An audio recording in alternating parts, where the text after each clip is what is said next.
Hi there. I'm coming to you from the farm garden. I'm currently sitting down in the Swiss chard portion of the garden. Now, last night when I was walking through the garden, I happened to notice a plant that looked unusual. There was a tuber growing and the plant itself was up above the tuber.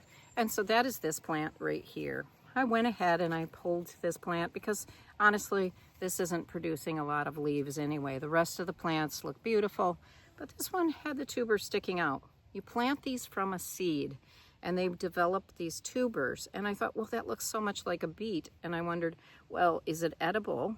And I looked that up, and while it's edible, it's not very tasty. Then I learned that the beets and the Swiss chard are actually the same plant. They're just a different variety. So the genus and species are the same. Swiss chard is grown for its leaves, whereas beets are grown for the actual beet itself. I have two examples of those, and these are early in the lifetime of these plants. I just thinned out some. And this is an ordinary beet that you might purchase from the store. It's what we make pickled beets out of, and my mother used to chop them and just boil them. We'd have beets just like that. I'm sure there's lots of ways you can eat them. The leaves are edible and more palatable when they're small.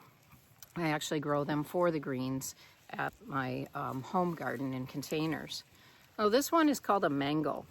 And one of the things I was fascinated with is that you have a leafy vegetable, and then you have a small to medium and even some large beets that we grow for pickled beets, for that sort of thing. But this mango, it's called a mango. While it has leaves similar to Swiss chard and they are edible, it's grown for the tuber portion of this. And this tuber will get huge, apparently many pounds. They are grown for fodder for animals, and then also they're used just to augment the soil. So many farmers, especially organic farmers, will plant mangoes, and once they've matured, they just till them under because it helps to enhance the soil for further growing, other growing years. So I hope you're as fascinated with the beet family as I've become.